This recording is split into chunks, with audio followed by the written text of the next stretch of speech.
Hello दोस्तों, स्वागत है आपका अपने चैनल उत्तराखंड नॉलेज हब में। दोस्तों, आज मैं आपके लिए उत्तराखंड वीडियो वीपीडीओ का सॉल्व्ड एग्जाम पेपर लेके आया हूं, जो कि 4 दिसंबर 2021 को हुआ था। जो कि Uttarakhand lower PCS, upper PCS, स्नातक स्तरीय परीक्षा, वीडियो वीपीडीओ, पटवारी, लेखपाल, पुलिस व उत्तराखंड की सभी सरकारी भर्ती परीक्षाओं हेतु भी बहुत ही ज़्यादा उपयोगी और महत्वपूर्ण है। तो चलिए दोस्तों, आज का टॉपिक शुरू करते हैं। तो दोस्तों, Uttarakhand video VPDO solved paper में पहला प्रश्न है, महोदर्य में संधि है तो इसमें वृद्धि संधि है। अगला प्रश्न है, वह वाक्य जिसमें एक मुख्य या स्वतंत्र उपवाक्य और एक या अधिक गौण या आश्रित उपवाक्य होते हैं कहलाता है, तो यह मिश्र वाक्य कहलाता है। अगला प्रश्न है, सिफारिश किस भाषा का शब्द है, तो यह अरबी भाषा का शब्द है। अगला प्रश्न है, खूंटी के बल बछड़ा कूदे मुहावरे का अर्थ है, तो इसका अर्थ है दूसरे के बल पर कार्य करना। अगला प्रश्न है, वीर पुत्र को जन्म देने वाली माँ, इस शब्द समूह के लिए एक शब्द कौन सा होगा, तो यह होगा वीर प्रसु। अगला प्रश्न है, निम्नलिखित में से हिंदी वाक्य का अनिवार्य तत्व नहीं है, तो यह नहीं है अलंकार। बाकी सार्थकता, योग्यता और पदकर्म जो हैं हिंदी वाक्य के अनिवार्य तत्व हैं। अगला प्रश्न है, किस शब्द में दो दो उपसर्ग प्रयुक्त हुए हैं, तो यह हुए हैं समालोचना में। अगला प्रश्न है, अर्क पर्यायवाची शब्द है, तो यह है सूर्य का। अगला प्रश्न है, यह विचार मेरे मन में अचानक आया, इस वाक्य में क्रिया विशेषण शब्द है, तो यह है अचानक। अगला प्रश्न है, वृक्ष शब्द का वर्ण विन्यास है, तो यह है व, री, का, श और आ। दोस्तों, इसमें व, का और श पे हलंत है, इसका ध्यान आप लोगों ने रखना है और इन सबसे मिलकर वृक्ष बनता है। अगला प्रश्न है, टिप्पण मुख्यतः कितने प्रकार के होते हैं, तो यह मुख्यतः 2 प्रकार के होते हैं। अगला प्रश्न है, पशु शब्द का विशेषण है, तो यह है पार्श्विक। अगला प्रश्न है, गोधूलि कहते हैं, तो यह शाम का वह समय जब पशु चरकर लौटते हैं उसे गोधूलि कहते हैं। अगला प्रश्न है, हिंदी वर्णमाला के व्यंजन वर्णों में अल्पप्राण वर्ण है, तो दोस्तों ये हिंदी के जो वर्ग हैं उनमें प्रथम, तृतीय और पंचम जो अक्षर होते हैं उनको अल्पप्राण वर्ण कहते हैं। अगला प्रश्न है, निम्न में से शुद्ध शब्द है, तो यह है श्रृंगार। अगला प्रश्न है, विसर्ग का प्रयोग होता है, तो यह तत्सम शब्दों में होता है। अगला प्रश्न है, यही सच है किसकी कृति है, तो यह है मनु भंडारी की। अगला प्रश्न है, परिमति का आशय है, तो यह है बुद्धि की व्यापकता। अगला प्रश्न है, यह आदमी विश्वासी है, वाक्य में यह शब्द है, तो यह है सार्वनामिक विशेषण। अगला प्रश्न है, कौन सा शब्द भाववाचक प्रत्यय का उदाहरण है, तो यह है गर्मी। अगला प्रश्न है, देहरादून से गढ़वाली नामक पत्र प्रकाशित होना प्रारंभ हुआ, तो यह हुआ 1905 ईस्वी में। अगला प्रश्न है, चटगांव कांड में शहीद महिला क्रांतिकारी थी, तो यह थी प्रीतिलता वाडेदार। अगला प्रश्न है, विनोबा भावे द्वारा भूदान आंदोलन किया गया, तो यह किया गया 1951 ईस्वी में। अगला प्रश्न है, कौन सी एक प्राथमिक चट्टान है, तो यह है आग्नेय चट्टान। अगला प्रश्न है, वारुणी पंचकोसी यात्रा होती है, तो यह जनपद उत्तरकाशी में होती है। अगला प्रश्न है, प्रश्नवाचक चिन्ह के स्थान पर आने वाली संख्या होगी, तो दोस्तों यह आएगी 17। आप इसे सॉल्व कर लीजिएगा। अगला है, चचनामा संबंधित है, तो यह सिंध क्षेत्र के इतिहास से संबंधित है। अगला है, गरीबी और अकाल पुस्तक के लेखक हैं, तो यह है अमर्त्य सेन। अगला प्रश्न है, किस पर्व को हेनसांग ने मोक्ष पर्व कहा है, तो यह कहा है कुंभ पर्व को। अगला प्रश्न है, निम्नलिखित श्रेणी में प्रश्नवाचक चिन्ह के स्थान पर संख्या होगी, तो यह होगी 342। दोस्तों, आप इसे स्वयं सॉल्व करोगे तो आपका रिवीजन भी हो जाएगा। अगला प्रश्न है, निम्न में से कौन सा किला अल्मोड़ा में चंद शासकों द्वारा निर्मित किया गया था, तो यह था लालमंडी किला, खगमरा किला, मल्ला महल किला। ये सभी जो है अल्मोड़ा में निर्मित किए गए थे। अगला प्रश्न है, भारत में क्षेत्रीय ग्रामीण बैंकों की स्थापना हुई, तो यह हुई थी 1975 ईस्वी में। अगला प्रश्न है, निम्न में से कौन सी नदी गर्म जल स्रोत से उद्गमित होती है, तो यह है यमुना। अगला प्रश्न है, कुमाऊं के चौथे कमिश्नर थे, तो ये थे जीटी लसिंगटन या लुसिंगटन। अगला प्रश्न है, दक्षिण भारत का एक शानदार व ऐतिहासिक केंद्र हम्पी किस दक्षिण राज्य की राजधानी हुआ करता था, तो यह हुआ करता था विजयनगर की। अगला प्रश्न है, विजयनगर साम्राज्य की प्रसिद्ध नहर थी, तो यह थी हिरिया नहर। अगला प्रश्न है, भारत का सक्रिय ज्वालामुखी है, तो यह है बैरन आइलैंड। अगला प्रश्न है, एक विधेयक वित्त विधेयक है या नहीं, इसका निर्णय भारत में कौन करता है, तो यह करता है लोकसभा अध्यक्ष। अगला प्रश्न है, महाभारत में उत्तराखंड का वर्णन किस रूप में हुआ है, तो यह हुआ है उत्तर कुरु के रूप में। अगला प्रश्न है, 1923 ईस्वी में टिहरी रियासत में राज्य प्रतिनिधि सभा की स्थापना की थी, तो यह की थी नरेंद्र शाह ने।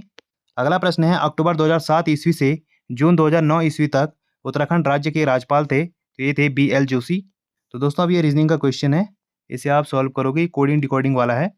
अगला प्रश्न है, उत्तराखंड में सूचना प्रौद्योगिकी, जैव प्रौद्योगिकी, ITBT पार्क स्थापित किया गया है, तो यह किया गया है पंतनगर में। अगला प्रश्न है, उत्तराखंड में कंडवा है, तो यह है आभूषण। अगला प्रश्न है, केदारनाथ के रावल मुख्य पुजारी संबंधित होते हैं, तो यह मैसूर के जांगम संप्रदाय से संबंधित होते हैं। अगला प्रश्न है उत्तराखंड राज्य की निम्नलिखित प्रमुख नदियों का उनकी लंबाई के अनुसार बढ़ता हुआ क्रम होगा। तो यह है पहले कोसी, फिर अलकनंदा, फिर भगीरथी, फिर काली नदी। अगला प्रश्न है भारत के निम्न पत्तनों का उनकी स्थिति के अनुसार उत्तर से दक्षिण का क्रम होगा। तो यह है पहले विशाखापट्टनम, फिर मंगलुरु, फिर चेन्नई, फिर तूतीकोरिन। अगला प्रश्न है भारतीय संविधान के किस अनुच्छेद में स्त्री व पुरुष को पूर्ण समानता दी गई है। तो यह दी गई है अनुच्छेद 14 से 15 तक। अगला प्रश्न है निम्नलिखित में से उत्तराखंड का उबलता हुआ ताल है। तो यह है फाचकंडी या बयाताल। तो दोस्तों ये जो प्रश्न है ये कैलेंडर से संबंधित है, आप इसे सॉल्व कर लीजिएगा। अगला प्रश्न है उत्तराखंड राज्य में नृत्य की किस कला शैली में तलवार का प्रयोग किया जाता है। तो यह किया जाता है छोलिया नृत्य में। अब दोस्तों ये भी रीजनिंग का क्वेश्चन है, इसे आप खुद सॉल्व करोगे। अगला प्रश्न है विश्व रेडियो दिवस कब मनाया जाता है। तो यह 13 फरवरी को मनाया जाता है। अगला प्रश्न है 36 रकम 32 कलम राजस्व प्रणाली थी। तो यह थी चंद शासन काल में। अगला प्रश्न है 1927 ईस्वी में कांग्रेस ने यह फैसला लिया कि साइमन कमीशन का बहिष्कार किया जाए। तब उस सत्र के अध्यक्ष कौन थे। तो उस सत्र के अध्यक्ष थे डॉक्टर मोहम्मद अली अंसारी। अगला प्रश्न है कैंसर के इलाज के लिए टैक्साल नामक रसायन उत्तराखंड के किस औषधीय पौधे से प्राप्त होता है। तो यह होता है धुनर से। अगला प्रश्न है उत्तराखंड क्षेत्र से सती प्रथा कब समाप्त की गई। तो यह की गई थी 1829 ईस्वी में। अगला प्रश्न है गढ़वाल राइफल्स ने अपनी स्थापना के 125 वर्ष पूरे किए। तो यह किए थे उन्होंने 2012 में। तो दोस्तों ये भी रीजनिंग का क्वेश्चन है, इसे आप स्वयं से सॉल्व करोगे। अगला प्रश्न है गुलदस्त तवारिख इकोह टिहरी गढ़वाल नामक पुस्तक के लेखक हैं। तो इसके लेखक हैं मियाँ प्रेम सिंह। अगला प्रश्न है फिल्म सूरमा निम्न में से किस हॉकी खिलाड़ी की जीवनी पर आधारित है। तो यह है संदीप सिंह की जीवनी पर आधारित। अगला प्रश्न है चीन के तटवर्ती क्षेत्र को प्रभावित करने वाला उष्णकटिबंधीय चक्रवात है। तो यह है टाइफून। अगला प्रश्न है उत्तराखंड राज्य में संस्कृत शिक्षा के कितने शिक्षकों को गवर्नर्स टीचर्स अवार्ड 2019 से सम्मानित किया गया। तो यह किया गया था 5 शिक्षकों को। अगला प्रश्न है हाइपरलिंक फील्ड प्रदर्शित करने के लिए निम्न में से कौन सी एक वैध शॉर्टकट कुंजी है। तो यह है Alt+F9।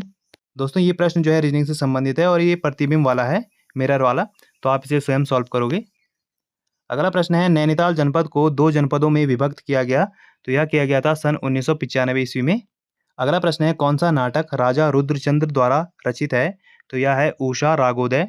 दोस्तों ये प्रश्न भी रीजनिंग का है और आपको इसे स्वयं से सॉल्व करना है। दोस्तों रीजनिंग के लिए मैं इसलिए कहता हूँ आपको कि आपको स्वयं सॉल्व करना है ताकि आप उनको प्रैक्टिस करो तो ही बेटर होगा, क्योंकि दोस्तों रीजनिंग जो है आप उसमें जितनी प्रैक्टिस करोगे उतना आपके लिए सही होगा और आपकी पकड़ रीजनिंग में उतनी अच्छी होगी। अगला प्रश्न है लोक कल्याणकारी राज्य का आदर्श भारतीय संविधान में स्थापित किया गया है। तो यह किया गया है राज्य के नीति के निर्देशक सिद्धांतों में। अगला प्रश्न है भारत का राष्ट्रपति मंत्रिपरिषद की सलाह को एक बार पुनर्विचार के लिए भेज सकता है। पुनर्विचार की यह व्यवस्था की गई थी। तो यह की गई थी 44वें संविधान संशोधन 1978 ईस्वी में। अगला प्रश्न है Garhwal Motors honours union limited की स्थापना 1941 में हुई थी। तो यह हुई थी कोटद्वार में। अगला प्रश्न है भारतीय अंतरिक्ष अनुसंधान संगठन ISRO द्वारा किस सैटेलाइट को 22 मई 2019 ईस्वी को पृथ्वी की कक्षा में सफलतापूर्वक स्थापित किया गया। तो यह किया गया था RINSAT-2B को। अगला प्रश्न है उत्तराखंड के किस जनपद में सर्वाधिक ग्राम पंचायत हैं। तो यह है पौड़ी गढ़वाल में। अगला प्रश्न है 2018-19 के बजट में घोषित नई योजना गोवर्धन का पूरा नाम है। तो इसका पूरा नाम है galvanising organic bio agro resources धन। अगला प्रश्न है उत्तरांचल राज्य का प्रथम बजट प्रस्तुत किया गया। तो यह किया गया था डॉक्टर रमेश पोखरियाल निशंक द्वारा। अगला प्रश्न है सरकार द्वारा 1949 ईस्वी में बनाई गई राष्ट्रीय आय समिति के अध्यक्ष PC महालनोबिस थे। इस समिति के अन्य 2 सदस्य थे, तो वो थे DR गाडगिल और डॉक्टर BKRB राव। अगला प्रश्न है सरहिंद नहर निर्मित की गई है। तो यह सतलज नदी से निर्मित की गई है। अगला प्रश्न है उत्तराखंड में मुख्यमंत्री आंचल अमृत योजना शुरू की जा रही है। तो यह इसलिए शुरू की जा रही है ताकि 3 से 6 वर्ष की आयु के बच्चों के लिए दूध उपलब्ध हो सके। दोस्तों ये भी रीजनिंग का क्वेश्चन है, ये आप स्वयं से सॉल्व करना। अगला प्रश्न है कुमाऊं के किस अंग्रेज कमिश्नर के लिए कहा गया न वकील न अपील न दलील। तो यह कहा गया था जॉर्ज विलियम ट्रेल के लिए। अगला प्रश्न है निम्न में से कौन सा दर्रा उत्तरकाशी और तिब्बत को जोड़ता है। तो यह जोड़ता है मूलिंग लात दर्रा। अगला प्रश्न है द्रोणाचार्य पुरस्कार से सम्मानित होने वाली उत्तराखंड की प्रथम महिला है। तो यह है हंसा मनराल। अगला प्रश्न है पृथ्वी पर 2 अक्षांशों के बीच की दूरी होती है। तो यह होती है 111 किलोमीटर। अगला प्रश्न है पंचायतों के प्रावधान अनुसूचित क्षेत्रों पर विस्तार अधिनियम लागू हुआ। तो यह हुआ था 1996 ईस्वी में। अगला प्रश्न है उत्तराखंड राज्य का सबसे छोटा राष्ट्रीय राजमार्ग है, तो यह है 72A और जिसका नया नाम है NH 307। अगला प्रश्न है भारत में स्वतंत्रता के पश्चात हैदराबाद रेजिमेंट को परिवर्तित कर दिया गया, तो यह कर दिया गया था कुमाऊं रेजिमेंट में। अगला प्रश्न है OSS का पूर्ण रूप है, तो इसका पूर्ण रूप है ओपन सोर्स सॉफ्टवेयर। अगला प्रश्न है कुमाऊं भाबर खेतिहर न्यास निधि की स्थापना की गई, तो यह 1906 ईस्वी में की गई। दोस्तों अगला भी रीजनिंग का क्वेश्चन है, ये दिशा से संबंधित है, तो इसे आप स्वयं सॉल्व कर लीजिएगा। अगला प्रश्न है उत्तराखंड में कस्तूरी मृग विहार की स्थापना की गई, तो यह 1972 ईस्वी में की गई। अगला प्रश्न है उत्तराखंड में बीज बचाओ आंदोलन के प्रवर्तक के रूप में जाना जाता है, तो यह जाना जाता है विजय जरधारी को। अगला प्रश्न है नहर कटिया पेट्रोलियम क्षेत्र स्थित है, तो यह स्थित है असम में। अगला प्रश्न है प्रथम गुट निरपेक्ष सम्मेलन हुआ था, तो यह सन 1961 ईस्वी में हुआ था। अगला प्रश्न है निम्नलिखित में से कौन सा एक यूनिफॉर्म रिसोर्स लोकेटर URL का हिस्सा नहीं है, तो यह नहीं है फाइल साइज। अगला प्रश्न है श्री गुरु राम राय को किस राजा ने अपने राज्य में आश्रय दिया, तो यह दिया था फतेहपति शाह ने। अगला प्रश्न है निम्न में से कौन अंतिम ऋणदाता के रूप में जाना जाता है, तो यह जाना जाता है केंद्रीय बैंक। अगला प्रश्न है ईस्ट इंडिया कंपनी द्वारा भारत के साथ व्यापार से कंपनी का एकाधिकार पूर्ण रूप से समाप्त कर दिया गया था, तो यह समाप्त कर दिया गया था चार्टर एक्ट 1833 के द्वारा। अगला प्रश्न है E.T. एटकिंसन द्वारा संपादित हिमालय क्षेत्रों का गजेटियर प्रकाशित हुआ, तो यह हुआ था 1882 ईस्वी में। अगला प्रश्न है टिहरी गढ़वाल में नवनिर्मित डोबरा चांटी पुल की लंबाई है, तो यह है 1.948 किलोमीटर। अगला प्रश्न है अंग्रेजों ने कंपेनियन ऑफ इंडिया की उपाधि दी थी, तो यह दी थी कीर्ति शाह को। तो दोस्तों आज हमने उत्तराखंड वीडियो वीपीडीओ के जो पेपर था उसको देखा, जो कि परीक्षा की दृष्टि से बहुत ही ज़्यादा महत्वपूर्ण है। और ऐसे ज्ञानवर्धक वीडियोस के लिए आप मेरे चैनल को लाइक कीजिए, कमेंट कीजिए, शेयर कीजिए, सब्सक्राइब कीजिए और मुझे इंस्टाग्राम पे फॉलो कीजिए। और इस वीडियो की PDF फाइल के लिए आप मुझे मेरे टेलीग्राम पे ज्वाइन कीजिए, वहाँ आपको इस वीडियो की PDF फाइल मिल जाएगी। और जितना हो सके इस वीडियो को अपने यार दोस्तों के साथ शेयर कीजिए और मेरे चैनल को ज़्यादा से ज़्यादा सब्सक्राइब कीजिए। Thank you.